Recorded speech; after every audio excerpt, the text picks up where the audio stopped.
What's happening, everyone, and welcome back to another episode of The Final Third.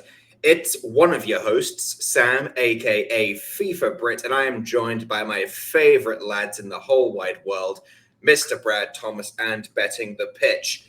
Gentlemen, let's go through the weekend. I want to start off with the fact that I'm going to call it a gentleman's sweep, even though that's not really what that means. But I'm going to call it a gentleman's sweep of our best bets because Elise two first half shots hit easily. He had about four. Easily. Over 3 goals in Miami Red Bulls. What was that? Like 5-2, 6-2, something 6-2. ridiculous. They didn't, but in Miami didn't score in the first half. I scored 6 in the second half. It was amazing. That game that cleared easily, and then unfortunately we're back to my leg voiding. It feels like a common theme, but De Bruyne did not get 3 first half shots, but I specifically said only take that if Haaland doesn't start, and he started and scored 4 goals, and now you know why it was so contingent on him not starting. So that doesn't count as a loss. It doesn't count as a win. That counts as a scratch. So we'll take 2 wins and no action on my play. I call that a gentleman's sweep of the best bets. But outside of that, how did your guys' weekends go?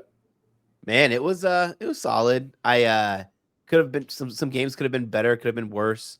I felt like I got a lot of luck, so probably could have been worse. Like Cole Palmer, I took him over 3.5 shots, and I don't even remember him taking the 4th shot, but it was like right before he got subbed off, and I was like, okay, tight. So that cash really nice.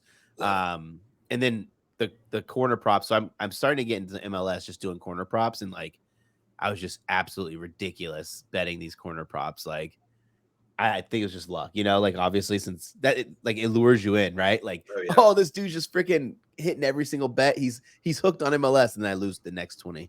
Hey, it's a fun league. I'm glad you're paying more attention to it. What? Wait. Yeah. I watch MLS a lot. I just didn't like betting it. Oh. Yeah. That's not what I expected. I never felt like I had a good edge. Oh, okay. And I don't like losing money. That's fair. Yeah, why would you? Yeah. Yeah, it was a good weekend. Good MLS games for sure. That's, like the overs, always like the overs in MLS. Those games can get crazy, as you can see with Miami scoring 6 in the second half. That was wild. But yeah, no, it was a good weekend. West Ham I had a positive day yesterday, but West Ham really put a damper on things. They were just, my God, I don't know what to do with them. And Chelsea's Chelsea's just on a roll. I don't know if it's them or if it's the teams they're playing, but yeah, they look really good. I think we can have the conversation. I think we can say, at least at home, they're good at home. That Chelsea look really good. Away from home, they still look pretty bad, but they haven't lost at home since like March, I think. Yeah. It's been a solid couple of months. I think I'd mentioned the last time that Chelsea lost at home was against Wolves when they lost like 4-2, which is a bit of an embarrassing result. But not losing at home in 2 months for Chelsea, that's pretty good. We're gonna talk about it in a little bit, but that European qualification spot is looking kind of interesting. Yeah, it is. Especially after United faltered again today. Yeah, God, I'm never gonna. We didn't have really much experience of what Man U played like without Bruno Fernandes. And we talked about it in the last pod too. We were he might not be in there, and never. If he's not in there, I don't know what United's going to look like. Never again. I'm so mad that so I bet Crystal Palace team total over 1.5, but listen how dumb I was. I took draw no bet instead of money line, and I was like, man, maybe it might be 2-2. Hindsight, man, it could have been. Honestly, once we saw Elise and Eze in the starting lineup, I was just like really excited for the plays I'd given out, and Elise to score or assist was like plus money, which I still can't fathom how he is, especially in that kind of matchup. So good. But United's just shambles. There's no way Ten Hag can have a job next year, right? Like, yeah, you'd be surprised. Well, honestly, I understand the injuries. I understand they have a ton of injuries, but all the stuff that's gone on since he's been there, from Ronaldo till all the way to Garnacho now. He apparently has issues with his players or how he coaches or whatever. Shoots Sancho away. Yeah. he's doing well. Had to bring in Anthony, and he's been a bust. Just I don't know. need more people to talk about this. I don't understand how people don't talk about how much of a flop Anthony is, because whatever hate he gets, he deserves more, so much more, because he cost 100 million and he has a goal and an assist in the league this year, and that's it. Yeah, I mean, he was phenomenal at Ajax. I mean, he was phenomenal at Ajax. Totally different league, obviously. Yeah. And I had some high hopes for him coming to United because I followed Ajax. They were in the Champions League. We watched them. We were betting on him, so we knew who he was. He started off decent, but it just, I don't know. He's just not the kind of player I would want on the squad or to be around. He plays clueless. Yes. Like he's just in space, taking up space, not doing anything. Exactly. Like when he's not on the ball, like he's not impacting a game when he's not on the ball. And that's really bad especially when you like cost that much money. Like you have to have a positive impact on the game, even if you're not touching the ball. Good example, Jude Bellingham always has a positive impact on a game, even without the ball at his foot. Harry Kane, a good example as well. Like he gets double and triple teamed. He's dragging attention from everywhere else, which is just like, that's where Musiala and Sane start cooking on the edge of the box, because Kane's just bringing all that attention in, because they know if he takes a shot, it's probably going in. Yeah. What does Anthony do? I mean, West Ham signed Mohamed Kudus for a third of the price, and he's had a very, very solid first season. Solid. Very solid. It's crazy. But yeah. So we have some interesting scenarios going on in the Premier League. I think the most interesting one, it's probably the last European spot in the relegation battle. But let's start off with the one that everyone wants to talk about, which is the title race. Again, it feels like we're all kind of just kidding ourselves, thinking maybe City do it, but it's probably done. But the situation is Arsenal are 1 point clear, but City have a game in hand. City have to play Spurs, Fulham, and West Ham.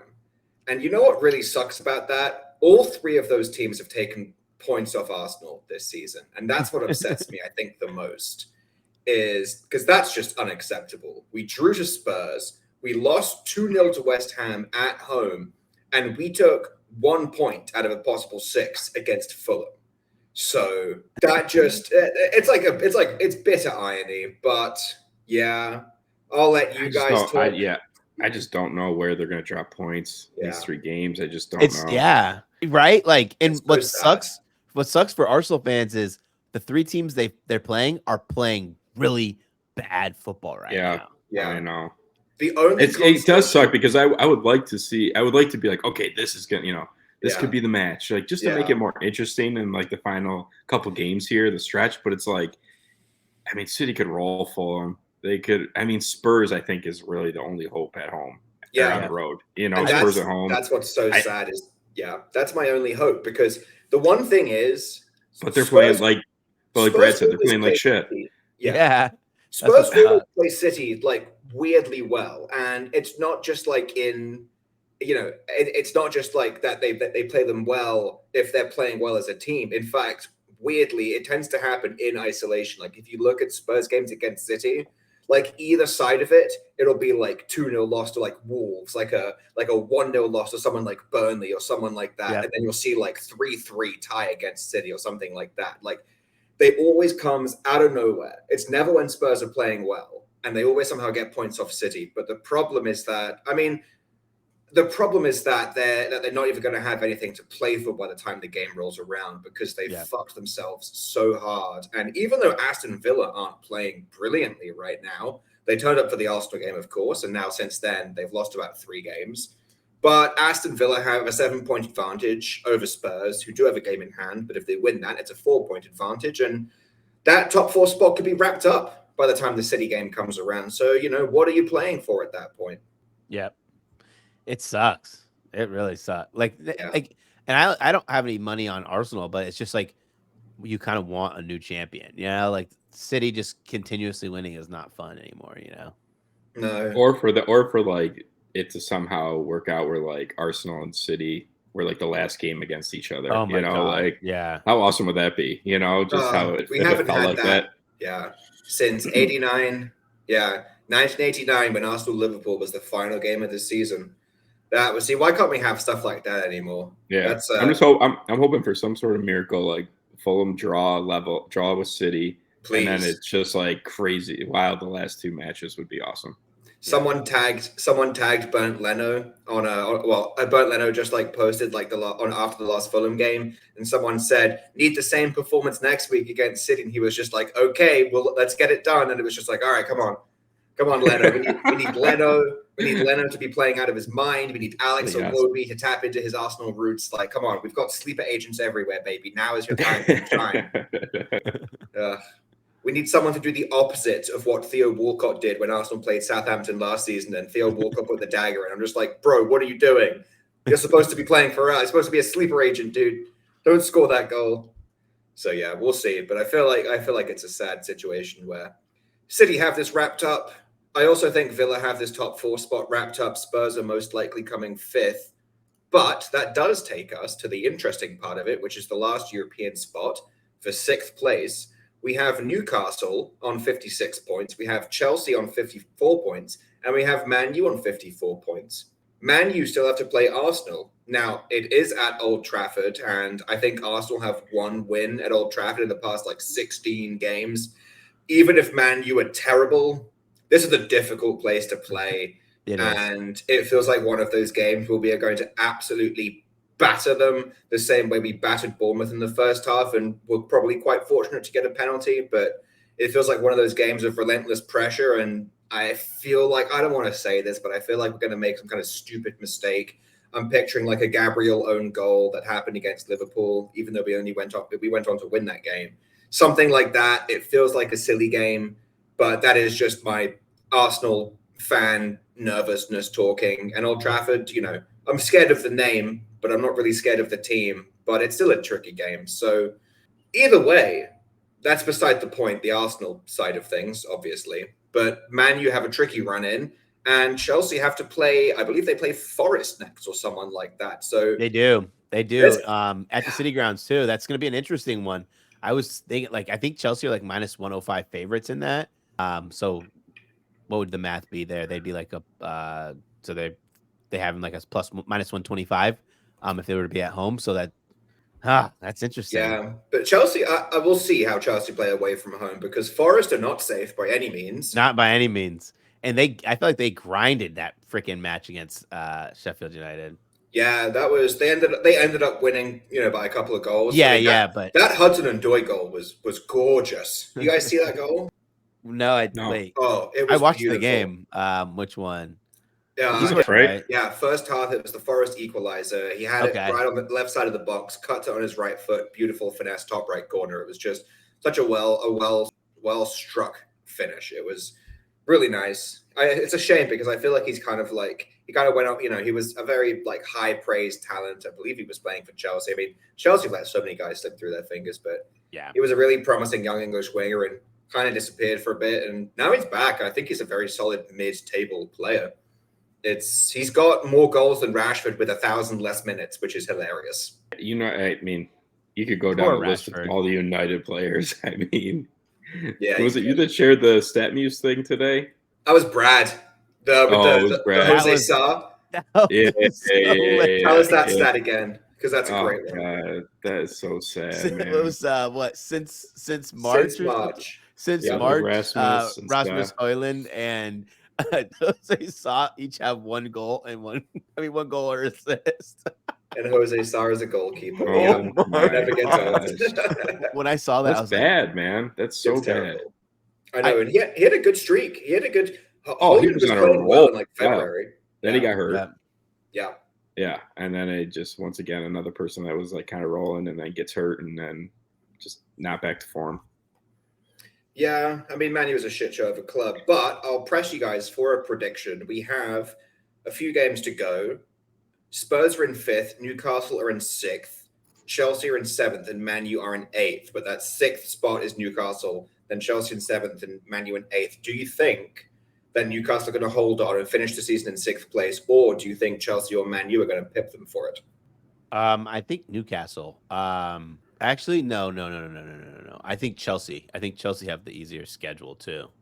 I'll give you the run-in. So Newcastle have 3 games left. They get to play Brighton at home, and then they have 2 games away. They have to play Man U at Old Trafford, and they have to play Brentford on the last game of the season. So that's Newcastle's 3 games. Chelsea have Forest away, Brighton away, and Bournemouth at home.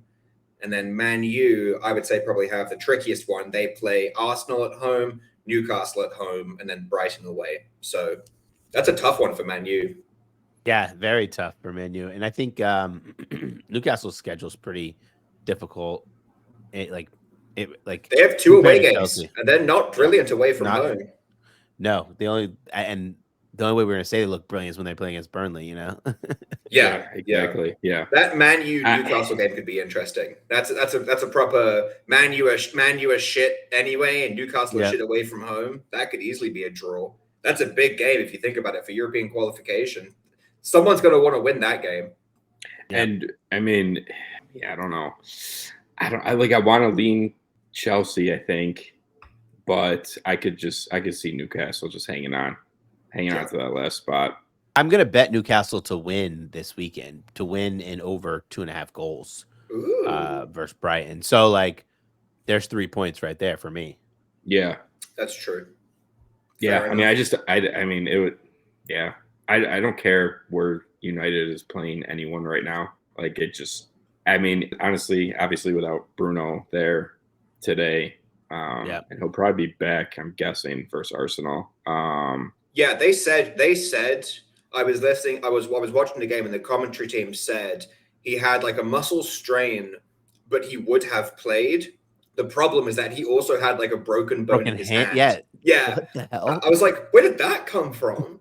So yeah, it was the wombo combo of a muscle strain and a broken hand, and they were just like, if he didn't have a broken hand, he would have played with a muscle strain. And I was just okay, he's hardcore. Yeah. So I'm assuming he'll be fine. It's not like they've got midweek football. There just has to be no confidence in that locker room, and just no confidence in the manager, and there's no one on that team that's in any sort of form. It's just apart from Bruno, that's it. Literally, that's it. That's crazy. They took 3 shots in the second half. 3 shots. Yeah, that's embarrassing. It's so funny. Horrible. So I think only one player on the team had more than 1 shot, and do you know who it was? Who?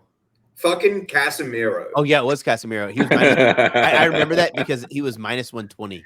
You know why? Poor Madrid legend. It's so, and I was roasting him for this, and I think that stat actually backs it up. If you want a great example of how little respect Ten Hag has, it's Casemiro's refusal to play center back when he's told to play center back.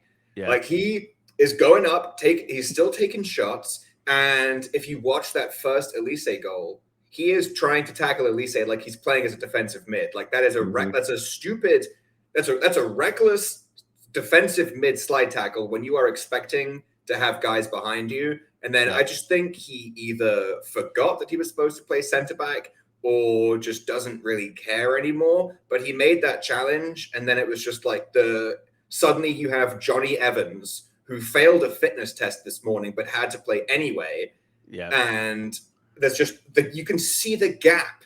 There was no adjustment made to cover for Casemiro's absence, and you can see the gap. And Elise was just like, all right, thank you very much. I'm going to slowly stroll into your 18-yard box and scuff a shot to the left of to the right of to the left of Onana. Was that you who tweeted it's time to have a conversation about? Yes, it was. It was. Yeah. For those listening, Sam posted it's time to have a conversation about Casemiro, and he's absolutely right. It is time to have a conversation. Yeah, it's a shame. He's had a great career. He's done his job as a defensive enforcer. I feel like that's kind of a dying breed of defensive mid where, the footballing is secondary to the get stuck in mentality, someone who's willing to take a yellow card. But you can't do that if you've been told to play center back in the middle of the field. You just can't do that. And the commentators were saying Casemiro is trying his best, but at his age, he just does not have the recovery skills to play the way that he's playing. And sadly, that is the case. Yeah, they just don't have anyone right now. They just don't have anyone. I would actually that back line is in shambles. That midfield's in shambles. They don't have a striker, and So I mean, I'm ruling Man U out of the race. I don't think Man U are going to qualify for Europe. It's probably between Newcastle. I don't think and Chelsea. so either. Yep. I would actually prefer it if Chelsea didn't qualify. Yes. Because I'm going to do what I did. So this year, I actually posted it on Twitter. I split a unit, which is way too aggressive. It was probably way too aggressive. But I split a unit between Chelsea to win the FA Cup and a League Cup because I was like, they're not playing in any European tournaments. A domestic knockout cup is probably their best chance of silverware. And this was in the summer when they had signed players like Nkunku, when Reece James was fit, and they didn't have all these crazy injury problems. And preseason, their US preseason tour, they were actually cooking. Like Nkunku and Jackson were playing really well together. And I was like, you know what? This Chelsea team looks really good. I don't think they're going to win the league because it's basically City's to lose and maybe Arsenal go at it a second time. But give me, an FA Cup is very doable, especially if they avoid Man City and City lose somewhere else down the line. An FA Cup or a League Cup. And then they got to the League Cup final, lost in the last 4 minutes, and then they draw City, in the FA Cup draw. And it's just like if you draw City in the quarterfinals, sucks to suck, I'm afraid. That's bad luck. So if they don't make a European tournament next year, if they finish 7th, I'm absolutely going to do the same thing again because all these guys are going to be healthy. Knowing Chelsea, they're probably going to spend another couple $100 million on players. I don't think they're going to sign Osimhen, but they're in the running for Osimhen as far as I'm aware. So that'd be sick if they brought him in, even though I want him at Arsenal. But I'm going to do the same thing because I think they'll, call me a fool, but I think they'll be all right. I agree with you, and I think they're missing some key injuries with Reece James and Enzo, and if they bring in a striker and to play with Palmer and Gallagher and whoever else they put on the wings, I mean, it's just I don't know. I really think that this team could be a problem next season. I mean, depending on the lines, I would love to take them to finish top 4. Depending on what you can get it at. It won't be that good. I don't think they'll be listed at higher than like plus 300 or anything like that. If they don't, but if they don't finish top 6 this year, maybe, but I'd much rather take them at because they'll be above 10-1. They'll be above 10-1 to win the FA Cup or the League Cup. I got them at for both tournaments. Plus 13 or plus 1400. I mean, I'd much rather take that. Yeah, no, I would agree with that. But like I said, depending on the lines, I think a top 4 finish. I mean, even if you got it at plus money, I would take it. I mean, if you're able to get it at plus money. Yeah, we say that. It depends. Just get it stuck again. Just wait till they start up. They struggle to start of the year and then bet them top 10. Yeah. Right. Yeah. Well, it depends also on the signings and everything else that happens in the summer. So, but yeah, they look good. I mean, they look very good right now, and they were in shambles before, and they just kind of threw all these players together and were like, hey, go play with each other. Yeah. And, it takes time to get used to, teammates and how they play and where they're going to be and, all that. I mean, that's sports. So I feel like they're starting to figure each other out, and they're missing some key injuries right now. They're not 100% healthy. So, I think, people are hard on Nicholas Jackson. I think give him year 2 in the Premier League. I think he's going to really step it up. I liked the signing. He just had some struggles, but I liked the signing for sure. I really liked him in Spain. But if they get Osimhen, that would be nice. That'd be sick. I mean, if we think about it, that's picture a healthy Chelsea. Even if they don't sign a striker, you can play Nkunku as a striker. You can play Palmer as the attacking mid, and then you can have Madueke on the right and Modric on the left. That's a pretty solid lineup. And then if they do bring in a really solid striker, maybe it's Osimhen, maybe it's someone else. Maybe they start sniffing like Vlahovic or someone like that. Who knows? Let Todd Bowley cook. He's got millions and billions to spend. I'm sure he'll find someone. Sam just freaking slipped it in there all casual, like bring in a striker. Put whoever your top your big summer signing at striker is. Put him at striker. Now you have Nkunku at attacking mid. You can have Cole Palmer on the right, and you can have Madueke or Modric on the left. That's a very solid lineup. That's assuming that stays healthy, that's respectable. That's a lot of firepower there. Yeah, and it's crazy to think like imagine how much better this team would be if they had Nkunku all year. Yeah. Light years better. And they're already, I think they're exceeding the expectations that I had from them. I will. I just wonder. go I ahead just and wonder if say he'll ever. this. I just wonder if he'll ever come back and be healthy. full time. Yeah. Probably not. I bet Chelsea to not finish inside the top 10. So, I was like licking my chops at the beginning of the season. Yeah. To be fair, if Nkunku's healthy this season, I don't think Cole Palmer has the season he has. True. No, definitely not. I don't. They probably don't sign him, right? No, they probably do. It was a good deal. City were trying Yeah. to offload him anyway, and Yeah. I think they ended up spending 40 million. I mean, hilarious that they spend 100 million on Mudryk and 40 million. That's usually not how it goes. Usually, it's like 40 million for the winger from abroad and 100 mil on the hyped English talent. Yeah. But 40 million for Cole Palmer. At the end of the day, I know, Brad, we were talking about this. Maybe we should have this conversation now. Me and Brad were talking about potential signings of the season, and I mentioned potentially Cole Palmer for 40 million. The other one being Rice, because I'm biased. I'm an Arsenal fan, but even though Rice cost 100 million, I think he was worth, 2 or 3 times that for the impact he's had. But Brad said that if you don't win anything, can you really call someone the signing of the season? And I disagree. why I'm saying that is because if you are comparing it to the other signings of the season, right? Like Cole Palmer, amazing signing, but they're going to qualify for Europe. So then you could be right about your signing of the season. I will be, if they finish and they're qualified for Europe, he's a signing of the season. Yeah, that's fair. They weren't even close. We were having that conversation 2 weeks ago, and they were not even close. Now the Man U are struggling. Now that's a conversation to be had. So fair enough. And Chelsea, 2 really impressive. Yeah. 6 points right there in the last 2 weeks. We can table that for potentially the last week of the season. But that does bring us to the final element of the Premier League race, the relegation battle. Forest are in a good position, not completely safe yet, but Forest are on 29 points, sitting just outside the relegation zone. And then inside the zone, we have Luton on 26 points and Burnley on 24.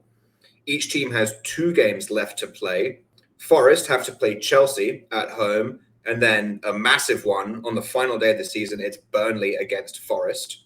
Luton have to play West Ham away, but West Ham look terrible. So that's a very doable game. And then they play Fulham at home. Again, Fulham are a solid team, but, not a terrifying prospect, especially when you're playing at home. And then Burnley have to play Spurs away, and then they play Forest on the last day of the season. So a really interesting run-in. Yeah, basically Forest need 4 points for safety in the last. Oh wait, they only have 2 matches left, right? Yeah, so it's 4 points. They each have two games left. Yeah. Okay, so they only need 3 points for safety then. But I mean, they're not picking up. I don't think they're going to get a point against Chelsea. Like I know Chelsea struggled on the road, but I was trying to figure out how I was going to play this game. Like I was going to take Chelsea team total over 1.5. But that was like super juiced. I might just take their money line at -105. Like the way the form that they're in is just, man, it's just hard to ignore. I know they've been lucky to play these at the Bridge, which helps tremendously. But I just don't think Forest are good, man. Right? Like they have. I think they went through like the spell in the middle of the season in like December, but that's like basically the new manager bump that everyone gets, right? Those 5 matches after you get a new manager, and then they went back to sucking again. Yeah, it's going to be an interesting run-in. Yeah. I think I got to lean Forest to stay out of relegation. Obviously, these teams are in relegation for a reason. None of them are in form. They're all awful right now. Yeah. I just don't see Luton really getting any points. I think West Ham's got to figure it out. They got too much skill to lose to Luton at home, and then Luton's got to play Fulham at home, but I think Fulham can beat them. So I just don't see where Luton picks up those points needed to pass Forest.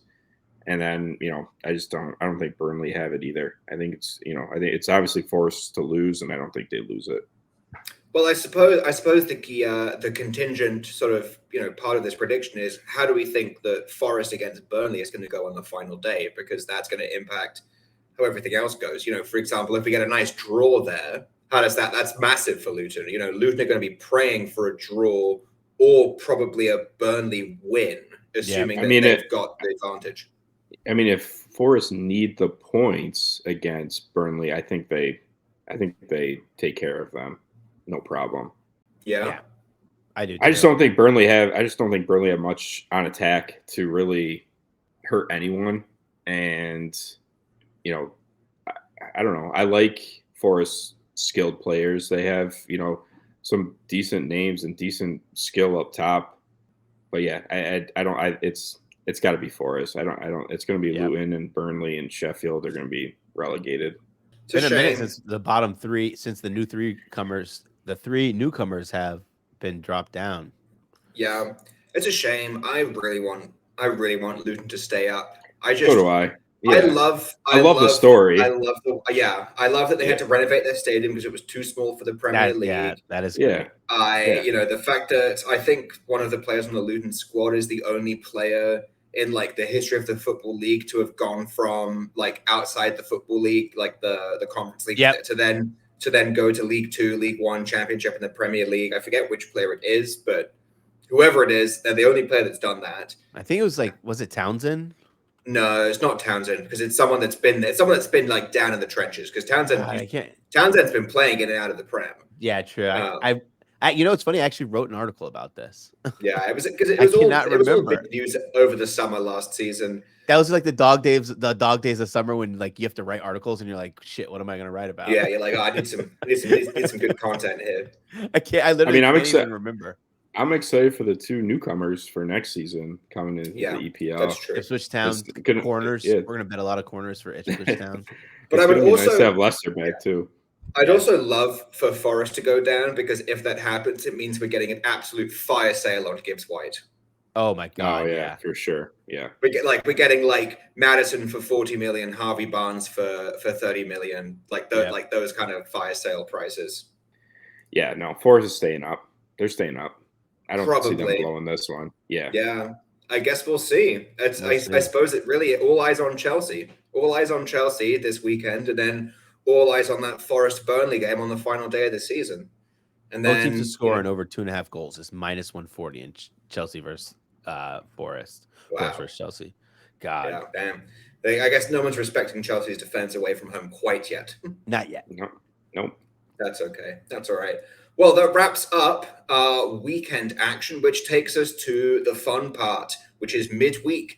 We've got Champions League going on. But before we get there, wherever you're listening, I should say, be sure to press the follow button if you haven't already.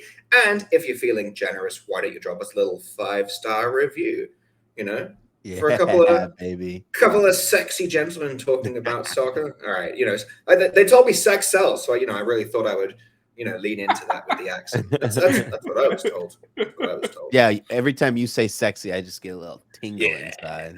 Lean into the accent. But that takes us to our Champions League action. We have the second legs of our Champions League semi-finals on Tuesday. We have PSG against Dortmund. Dortmund have a 1-0 advantage on aggregate, and PSG are playing at home. This is an interesting one, mostly because I don't remember the last time I saw a team be the favorite to qualify losing. Even though I know PSG are playing at home, I didn't see much from them that made me go, yeah, do you know what? They look really good right now. Yes, Mbappe hit the post. Yes, they had a lot of chances that they had 3 posts. Yeah, they had a lot of chances they should have scored, but so did Dortmund. Füllkrug had 2 chances that he absolutely should have put away. And as someone sitting on that nice, that lovely Dortmund future that I know Brad's sitting on as well, I wish he had scored those because a 2 or 3-0 lead going into the second leg would have been gorgeous. Even a 2-0 lead would have been great, but 1-0 is tricky. But, just the fact that Dortmund are winning 1-0 here and they're like almost plus 140 to go through, I think is kind of wild. Like, I understand PSG are the better team on paper, but do they deserve quite that much respect being like minus 200 to go through when you're losing? I think they do. Dortmund haven't been good away from home at all in any facet. And then I feel like we can't put too much stock in leg one. Like the leg one, any away team without the away goals rule, like escaping only down 1 on aggregate is going to be super happy about that. The game doesn't start until you lose at home, Yeah, I mean, the book's really jacked up these lines. You know, I was excited to play PSG, like I wanted to, but once you open up the book, it's like, where the fuck do you play them? Like you can't. There's just no No. PSG lines to play. So it's like it's going to be trying to catch something live, but there's just no PSG lines to play. And I just don't, like Brad said, I don't trust Dortmund on the road. No. I think their last 7 games, like 5 out of their last 7 games have all been at home. You know, they haven't traveled much. And I just think that home field in Germany for them is a huge factor, and a huge advantage for them. So yeah, give me PSG at home in this one to advance. I'm hoping that maybe I can get them to qualify the line. Like right now, it's like -165. I'm hoping maybe we can get like 15 minutes into the match and there's no goals or something like that, or maybe Dortmund score a quick one, and I'll take them if I can get it at like -120 or better. But that's kind of where I'm looking for this match. Nick said that the prices are nuts. Wait, have you guys seen what Mbappe 2+ shots on target is up to now? No. What is it? -250. Gross. I hate Minus that. On the subject of Mbappe, that's what I'm saying. There's no PSG lines. I was so excited because last week for the first leg, I took Mbappe to get 2 first-half shots. It was like -130, -135. I was like, yeah, that's great.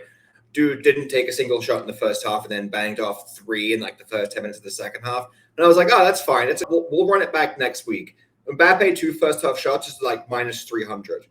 His 3 first-half shots is like close to even money. It opened at 160, and I said, wow, that's gone down a lot. I don't like that. And now it's +110. And I was just like, shit, that's even worse. I feel like I've really missed the boat here. But the fact that I was able to get it at like -130 in like both games, the quarterfinals and the first leg of the semifinal, even though it didn't hit. Yeah. It's a bummer. It's a shame that they've adjusted so much, but I made enough money on that. So it's time to go back to Ousmane Dembele and Marcel Sabitzer, if you guys saw that hit last week. That was a beauty. I was so happy. That was a beauty. My God. Running that back. I had to fight for that third Dembele shot as well. Shout out to the Champions League website for tracking it, because Opta I was about to be furious. The fact that they still haven't given it. I'm just like, yo, what are you looking at? That is a header. That is a clear, like if you leave the ground and it was close. If you leave the ground and you head it downwards, that's a shot. That's a shot in my book. You don't pass like that. Facts. I understand that, like 90% of the time I'm being a whiny bitch when it comes to Opta not giving it as a shot, but that was a shot. That was such a shot. Yeah, this game's just, I mean, PSG team total over 1.5 -265. Like, where the fuck, like, where are they getting these lines from? I mean, Jesus. Yeah. I mean, I get it. It's Champions League though. Like, Dortmund's here for a reason. There's just no respect on Dortmund in any of these lines. Zero. Which worries me a tad. That's why maybe it's kind of good that I'm not really playing anything right now in this one. But yeah, just nothing, no value. I did lock in both teams to score over 2.5. I suppose the question is, do Dortmund get a goal? I think they do. And really, I think this is what I love so much about second legs is exactly what each team needs, especially when one team is coming into a second leg with a lead. And what's brilliant is that really, regardless of like what happens in like either like game state, most like either way, someone needs goals. So like PSG are coming in 1-0 down. PSG need to score. They're going to go out and they're going to try and score. If PSG score right away, then either PSG are going to want to score another goal to take the lead, or Dortmund are going to want to score to get it back. Now let's say the other way. Say it happens the other way. PSG need a goal. They try and attack. They get caught in the counter. Now Dortmund are up 2-0 on aggregate. Brilliant. Now PSG need to score even more. So it's like either way, goals need to happen, and the earlier they happen, the better. So I got both teams to score over 2.5 at -125 on DraftKings. I think that's probably it's a very bettable number, especially for I like that. Especially because it should have hit in the first leg. Like let's be honest, that finished 1-0, but PSG hit the post so many times. Füllkrug blew 2 very easy chances. Both teams should have had 2 goals each at least. So I'm kind of banking on the fact that we get a little bit more urgency much earlier on in the game, especially from PSG. Give me a nice goal inside 10, 15 minutes, and then I think that game opens wide up because if you look at both of these teams in their second legs in the quarterfinals, PSG beat Barcelona 4-1. Yes, there was a red card, but that game was looking pretty spicy to begin with before Araujo was a total fucking idiot. And then Dortmund Atletico was 4-2 in the second leg, something crazy. Like that game was nuts. So it started in that match was like not one that just it was fireworks from the opening fucking whistle. Man. Yeah, that was really. I do like that both teams score because PSG always seem to concede the first goal. It's like something that they just do and then it like wakes them up. Yeah. So I looked at the stat. They've conceded the first goal in the last 5 out of 7 matches. And Dortmund have actually scored first in their last 6 straight. That's so interesting. Okay, keep talking. I'm going to go price that. That's such an interesting stat. I took the over as well, so I like goals. Yeah, I mean, I think there's going to be goals. I'm like when Sam was saying that, is Dortmund going to score? I was thinking like, okay, PSG just they do have a tendency to concede first, and then all of a sudden they just like turn it on. Yeah. So I could see Dortmund maybe coming out, getting one very quickly, and then PSG having to score 2, or PSG just lights it up and scores like 2 or 3, and then forces Dortmund just to get one. Yep. That's the beauty of the 1 goal aggregate lead is like no matter which side scores, the other side's gonna have to try to score right when 1 goal happens. So just shopping around on FanDuel, Dortmund just to score the first goal plus 200, and then if you want to get real spicy about it, Dortmund to score the first goal and PSG to qualify plus 843.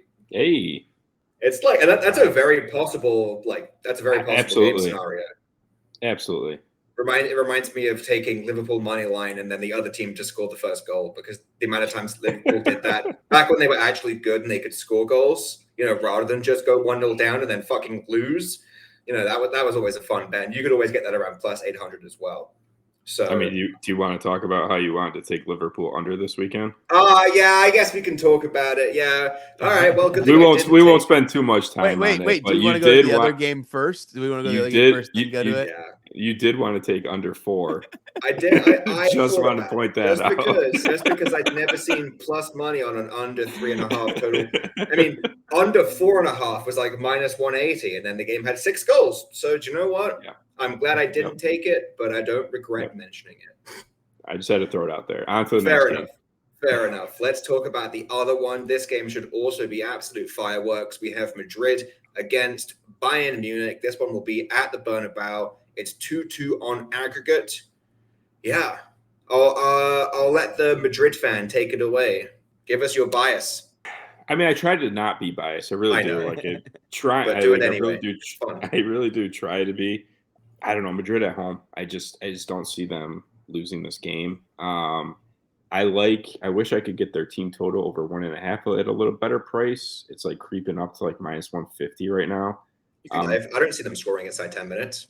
Yeah, I mean, I'll definitely try and grab that live. But yeah, I see goals in this one. I don't expect Madrid to keep a clean sheet. But I do expect them to score 2+ in this one at home versus Bayern. I think didn't Bayern have an injury this weekend too? Oh, they've got so many injuries. Fuck knows what happened. No, they had a big injury this weekend. Really? What's his name? Yeah. Let me go check it out. Guerrero. Saturday. Guerrero. Oh, well, he was filling in at left wing anyway. That's still a decent injury for them. Yeah, I suppose. But Alphonso Davies should be back from suspension, so that's a big one. And then Madrid get Carvajal back, so he should be. I don't know. I try not to be biased, so I don't really want to talk too much on it. But I just think that Madrid go through here. I'll definitely be playing on their side. I don't think they keep a clean sheet. I don't think they keep Kane off the score sheet. So I'm leaning a 3-1 Madrid win is what I'm thinking. I like that. I can see that. I took Madrid team total over 1.5. Ooh, what you got? Did you take it early? I took it early at the open around minus 115. It's minus 135 now, but that's still playable. Yeah. I got to do a little more shopping around for it, but I looked at it quickly today, and it was like creeping up to minus 150 over on FanDuel. But yeah, like if I could find a better price around like 125, I would be I don't happy know if with you'll that. find 125. You might find 135 Right. if that's So I'll inside your probably juice I'll tolerance. probably try and wait to grab it live. Yeah. Yeah. Like right now it's minus 140 over on DraftKings. So it's probably, it's going to be around 140, 150 right now. Yeah. Fair enough. Who's getting on the score sheet for Madrid? Vinny Brace. I mean, Vinny to score or assist is like just a parlay piece that I always want to have if I'm doing like a same game parlay or something. I mean, he's just in the Champions League. He just always seems to show up. Champions League knockouts, dude, it's unreal. I don't know the stats off the top of my head, but it's like 20 plus consecutive games or something like that where he's gotten a goal or assist, and it Missed a couple, but if you take out the City games, that it starts looking a lot more impressive. Yeah, all right. So maybe it's like 17 out of the last 20 or something like that. Like I remember seeing the stats, and it's just like it's unreal. I kept track. The guy just shows up, and I know a lot of people want to take Jude. He's got a better number usually, but Vinny's just the one that drives that ship for them. Yeah, I agree. It really is. Well, I think that takes us very nicely into our best bets segment. So let's go through it. I know we're all kind of on the same page here. I originally had both teams to score over 2.5 as my best bet, but I've pivoted to a first half shots builder instead. Just because first half FIFA Brit. Yeah, that's me. Well, this is if this one loses, then we're in for a rough one because this is that would be really unfortunate. But I'll let you guys take it away first. Brad, if you want to lead off as it leads nicely into our game tomorrow. Yeah, I'm going to take – this kind of sucks too because the line's freaking moving, so make sure you lock it in now. I took over 3 in PSG Dortmund. The line's even since I said that as thinking it's moved like 13 cents, but still playable at minus 140 is fine. Beautiful. Mr. Pitch. I am going with I like both. So if you don't have access to like DraftKings or you don't like DraftKings or Bet365 and you don't have access to the Asian lines, I'm okay with the both teams scoring over 2.5. But I'm going Madrid in the Madrid match over 3 at pretty much even money. I see it at like plus 100, minus 105. Both teams are scoring over 2.5 is minus 125, which I don't hate at all. But like I said, I think Madrid score 2 or 3 in this one alone. And yeah, so goals in both of these matches I think is going to happen. But yeah, either one. I like either one. So if you're not able to get the Asian totals, both teams score over 2.5 is just fine. Beautiful. Well, I will wrap it up. So last weekend, as I mentioned on the last episode, I was in England for my friend's bachelor party. So I had to lock in all of my shit on Friday at the airport and then just kind of be like, well, I hope these guys start. And I always get hesitant about locking in builders because if you lock in a builder and a guy doesn't start, you're left with like a unit on like a minus 300 and you're just kind of like, yeah, is this really worth it? And I was going to do Kane and Vinny for a first half shot and it was minus 140. And I said, I know they're both going to start, but I'm not sure if I want to lock it in. And then that hit but all the stuff that I actually properly locked in and sent out all missed by like 1. Like I had Kane and Vinny for 2, like I locked in them for 2 and 3, but didn't lock them in for 1. And I was just like, now I feel like a fool. I'm not making that same mistake this time. Vinny first half shot, Harry Kane first half shot. And then just to reduce the juice a little bit, over 0.5 goals. So give me 1 goal from anyone. And that is minus 126. I am absolutely locking that in for a first half shots builder. Vinny really is that guy, especially at home. If he's not shooting, then it's going to be Rodrigo, and I'll just make sure I cover myself with plays that involve Rodrigo because one of them's going to shoot, that's for sure. And even though Kane gets covered, he's going to have a go somewhere. I just don't trust Madrid's defense that much to stop him from shooting entirely. So that's the way I'm going to approach that. That is my best bet for this week as well. I still like Kane to score, man. Yeah, probably. If not, and I'm absolutely it didn't work out last time, but I'm absolutely running back my Musiala shot on target, 2 shots on target from outside the box because Madrid just have this strategy of trying to lock down the strikers. They stopped Haaland from doing anything, and then he conceded a ton of goals from outside the box. And if Kane goes off, then Kane goes off. But if they put, if Rudiger just keeps Kane out of the game the whole time, then Sané's going to rip, Musiala's going to rip, and Musiala for just to get a single shot from outside the box is usually like plus 500 or something really nice like that. And he's always lurking like right on the edge. It makes it a really frustrating market because he'll end up dribbling like a foot inside the box before he rips. You're just like begging him to like pull the trigger before he gets inside the box. But the upside value on that is crazy. Like he had one against Arsenal and easily could have had two, and I'd have loved it if he had two because I got that at like plus 500 to get two of them or something crazy like that. Yeah, and I just want to say one quick thing. This will be the healthiest Madrid squad since probably like day one of the season. I mean, they finally have everyone back. Last match they didn't have Carvajal due to suspension, so they this is it. I mean, they have just go ahead and take Carvajal card.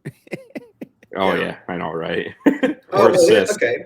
So speaking of Madrid fitness, before we wrap this up, I'll leave you with a fun little Madrid question. Courtois is fit. If you get to the Champions League final, do you stick with Lunin or do you play Courtois? Lunin. Yeah, you have to listen to the Madrid fan. You have to stick with Lunin. No way do you make that change. I mean, even though I absolutely love Courtois, and he looked great in their game against Cadiz the other day. Yeah. Lunin's just he's got us here. I mean, he's literally, he did his job. He's done his job. He's proven his worth. He's carried the load. It's his time. So just to play devil's advocate, do you think, does that mean that you think Lunin is a better goalkeeper than Courtois? Ooh. No. Okay, so would you give him the starting spot just because he's done his job while Courtois is away, which was what he was meant to do? Yep. Yeah, I don't think one game for Courtois after being out for so long is enough to put him into the Champions League final. I know, yeah. Even though he has the most saves by a goalkeeper in Champions League final history? Yeah, no, that's irrelevant. I don't think Lunin hasn't done anything for me to make me think, oh my God, I can't wait for Courtois to get back. That's fair. You know what I mean?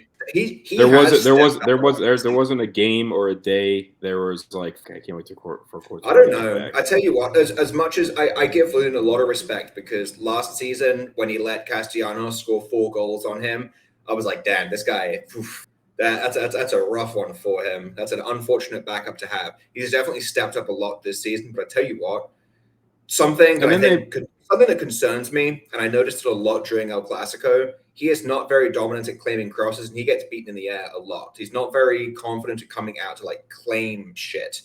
And I think that's like the one, like he is solid, yes, but I think he has that potential for a mistake in him that Courtois doesn't have. So would you play Courtois? I think I would. That's Sam's talking crazy. I mean, look, say okay, but like, say they get to the final. That final is what, a month away, 3 weeks away? It's always end of May, early June. That's another 3 weeks for Courtois to play in meaningless league games to build fitness up. He's got a month of recovery, of playing first team football. And at the end of the day, when he's healthy, he's arguably the best goalkeeper in the world with Champions League pedigree. So I think in my head, I think for the sake of winning the game, you put Courtois in. Now, does that potentially piss Lunin off? Maybe. But I think the Madrid attitude has always been either you're part of our club and you know to do your part, and either you're on board with that and you're a Madrista like through and through and you know what your role is and you stick to that. And anyone who gets pissy about it and is like, I don't understand why I'm not playing, usually gets kicked out. So I guess it really depends on how, willing Lunin is to accept the fact, something that I think we all thought the whole season, that he is the stopgap while Courtois is out, and now Courtois is back. So I'm not a Madrid fan by any means. I understand that sometimes I sound like one just because I get mad at people that say Madrid suck. But I think if I was the manager, I'd probably play Courtois if you make it to the final. That's interesting. Now I'm going to think about that. I couldn't. Not for Not with zero champions. What he has played Champions League this season, or has he? Nope. No, Yeah, right? not unless he Not a played single. really early on. But I think he No, got hurt really early on. So yeah. So like, man, I just couldn't do it. They fucking brought in Kepa because they Yeah. didn't trust Oh Lunin. yeah. Oh my god. Remember, and then he was garbage, and then Lunin went in and stepped up and he was great, and he's been great. But Lunin's not eligible. Sam makes some good points. I mean, Lunin's not eligible for the La Liga keeper of the season, whatever. I don't think they do it based on clean sheets. Maybe they do it based on clean sheets. But whatever it is, whatever the La Liga goalkeeper award is, he's not eligible because he hasn't started enough games. that's crazy. All because they thought it's worth giving Kepa some minutes. Yeah, I know. Kind of crazy. Yeah, I'm gonna make that a Twitter poll. I'm gonna put that out and see how. That's a good one. I would like to know what people think. It's going to be an interesting one because I feel like everyone instinctively says Lunin, but I also feel like there's an element of he deserves it because he's done his job. But my counter to that is his job is to, be a goalkeeper while Courtois is out and then Courtois is back. So do you let him continue to do that job when it's no longer needed? Food for thought. But that brings us to the end of our episode. Gentlemen, before we wrap up, is there anything you want to plug, anything you want to mention, anything like that? Floor is yours. Yeah, absolutely. As always, follow us on Twitter. I'm at MrBradThomas. And then you could check out my Premier League Power Rankings betting article every week on NBCSports.com. We absolutely smashed it this week, which was pretty sick. And we got some pretty good prices, like even the Crystal Palace team total. We got closer to -110, -115, which closed around -160 today. Yep. Follow us all on Twitter, on X. I'm at BettingThePitch. Follow Gold Boys. You want more of our plays, to chat more with us. A lot of talk, a lot of plays, a lot of good minds in the Discord there. And obviously, reach out to any of us on Twitter. Any questions? Appreciate the support. Absolutely. Follow me at FIFA Brit on Twitter. Go check out the rest of our plays at goldboys.com. It's a fantastic time to sign up. Warmer weather is coming, so baseball is actually looking good. We have NBA playoffs, and we have the exciting end of the soccer season, which we've been talking about for the past hour or so. So fantastic time to sign up. And yeah, best of luck with all of your Champions League bets. We will be back on Friday to recap Champions League and to talk about the upcoming weekend of Premier League soccer and anything else that looks exciting. So yeah, we'll catch you guys in the next one. Peace out. Peace.